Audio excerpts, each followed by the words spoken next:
손실보상이란 공공필요에 의한 적법한 공권력 행사로 인하여 발생한 개인의 재산상의 특별한 희생에 대하여 사유재산권의 보장과 공평부담의 견지에서 행정주체가 행하는 금전적 보상을 의미합니다. 손실보상의 특징은 공권력 행사로 인한 손실보상, 적법행위로 인한 손실보상, 사람의 생명이나 신체에 대한 침해의 보상은 포함되지 않으며 특별한 희생에 대한 조절적 보상을 들 수 있습니다. 특별한 희생을 요한다는 점에서 재산권 자체에 내재되어 손실보상의 문제가 발생하지 않는 사회적 제약과는 구별됩니다. 행정상 손실보상에 관해서는 손해배상과는 달리 일반법이 없고 각 개별법, 가령 공익사업을 위한 토지 등의 취득 및 보상에 관한 법률 등에서 근거를 두고 있습니다. 헌법 제23조 제3항에서 보상은 법률로서 하되 정당한 보상을 지급한다고 하여 구체적 보상액의 산출 기준은 법률의 유보에 두고 있습니다. 공공필요에 의한 재산권 침해를 하는 경우 그 침해하는 규정과 함께 보상 규정이 동일한 법률에 규정되어야 한다는 것이 불가분 조항의 의미입니다. 따라서 개별 법률이 재산권의 침해를 허용하면서 보상에 관한 규정을 두고 있지 않다면 이는 위헌이 됩니다. 헌법 제23조 제3항이 불가분 조항인가에 대해서는 견해의 대립이 있습니다. 대표적으로 유추적용설은 법률상 보상 규정이 없는 경우 헌법 제23조 제1항, 제11조를 근거로 헌법 제23조 제1항 및 관계규정의 유추적용을 통하여 보상을 청구할 수 있다는 견해입니다. 이는 독일에서 발전된 수용유사 침해 이론을 도입하여 이를 손실보상의 문제로 해결하려는 것입니다. 이에 대해 판례 입장은 대법원과 헌법재판소의 입장이 다르다는 점에 주의해야 합니다. 대법원은 직접적 관련 규정이 없는 경우 유추 해석을 통해 손실보상을 인정하기도 하고 법률에 보상 규정이 없는 경우 손실보상 대신 불법행위에 따른 손해배상을 인정하는 경우도 있습니다. 반면 헌법재판소는 보상 입법을 하지 않은 입법 부작위가 위헌이라고 봅니다. 수용, 사용, 제한 등 국민의 재산권에 대한 침해 행위는 공공필요가 있는 경우에만 허용됩니다. 오늘날 공공필요의 개념은 점차 확대되는 경향에 있으며 특정한 공익사업을 위한 경우뿐만 아니라 널리 공공목적을 위한 경우까지도 포함됩니다. 재산권이라 함은 법률상 보호되는 일체의 재산적 가치 있는 권리를 말합니다. 따라서 사법상의 권리뿐만 아니라 공법상의 권리도 포함됩니다. 그러나 재산권은 현존하는 구체적인 이익이어야 하므로 토지의 지가상승과 같은 기대이익은 포함되지 않습니다. 침해의 직접성은 공용침해와 수용적 침해를 구별하는 기준이 됩니다.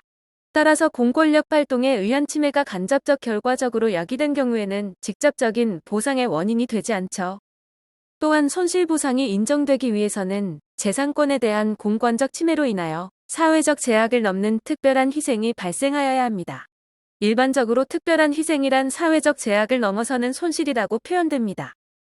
헌법 제23조 제3항의 정당한 보상이란 원칙적으로 피수용재산의 객관적인 재산 가치를 완전하게 보상하는 것이어야 한다는 완전보상을 뜻합니다. 손실보상의 역사는 대인적 보상, 대물적 보상, 그리고 생활보상의 순으로 변천되어 왔습니다.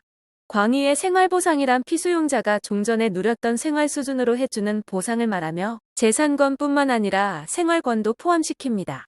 광의의 생활보상에는 협의의 생활보상 이외에도 영업손실이나 이전 등과 같은 부대적 손실도 포함된다고 보는데요.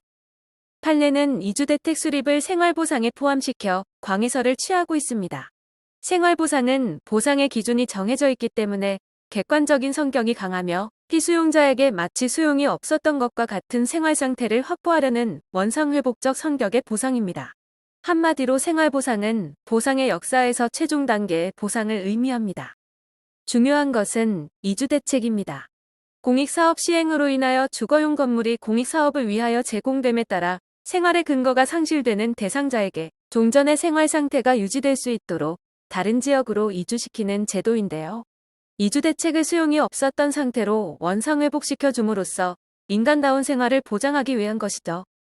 시험에 단골로 나오는 내용은 특례법 제8조 제1항이 사업시행자에게 이주대책의 수립 실시 의무를 부과하고 있다고 하여 그 규정 자체만에 의하여 이주자에게 사업시행자가 수립한 이주대책상의 택지 분양권이나 아파트 입주권 등을 받을 수 있는 구체적인 권리가 직접 발생하는 것이라고는 도저히 볼 수 없으며 사업시행자가 이주대책에 관한 구체적인 계획을 수립하여 이를 해당자에게 통지 내지 공고한 후 이주자가 수분양권을 취득하기를 희망하여 이주대책에 정한 절차에 따라 사업 시행자에게 이주대책 대상자 선정 신청을 하고 사업 시행자가 이를 받아들여 이주대책 대상자로 확인 및 결정하여야만 비로소 구체적인 수분양권이 발생하게 된다는 점입니다. 다음으로 중요한 쟁점은 자녀지 매수청구권입니다. 자녀지란 동일한 소유자에게 속하는 일단의 토지의 일부가 공익사업에 따라 사업 시행자에게 취득하거나 사용되고 남은 토지를 의미합니다. 정당보상은 취득하는 토지의 공익사업에 대한 기여로부터 파악하는 것이 아니라 토지 소유자의 손실로부터 파악하는 것이 원칙이므로 자녀지 보상은 정당보상의 원칙을 지키기 위하여 반드시 필요한 것이라 할 수 있겠죠. 토지보상법에 따라 인정된 공익사업의 시행으로 발생한 자녀지를 새로 취득한 소유자는 당연히 그 공익사업의 공사완료일 이내라면 그 자녀지에 대하여 사업 시행자에게 매수 청구할 수 있으며 사업 인정 이후에는 관할 토지수용위원회에 수용 청구가 가능합니다. 수용재결 또는 이의재결에 대한 불복에는 수용 자체를 다투는 경우와 보상액을 다투는 경우가 있습니다. 불복이 수용 자체를 다투는 것일 때에는 재결에 대하여 취소소송을 제기하고 보상금의 증감을 청구하는 것일 때에는 형식적 당사자 소송을 제기하여야 합니다.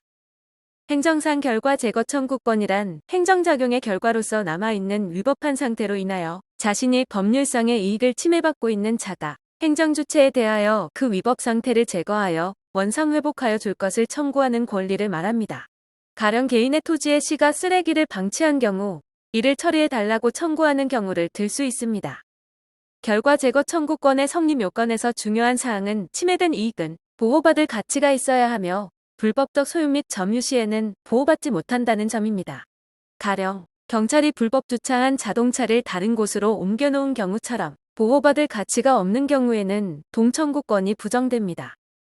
그리고 결과 제거 청구권은 공행정작용으로 야기된 직접적인 결과의 제거를 그 내용으로 하기 때문에 간접적인 결과, 특히 제3자의 개입으로 생긴 결과의 제거를 청구할 수 없습니다.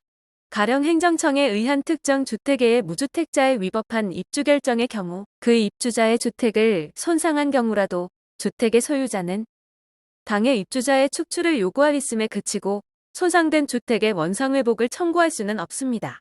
쟁송시 결과 제거 청구권의 성질론으로 귀결되며 결과 제거 청구권을 공권으로 보면 쟁송 절차는 당사자 소송에 의하게 되나 사건으로 보는 경우 민사소송에 의하게 됩니다.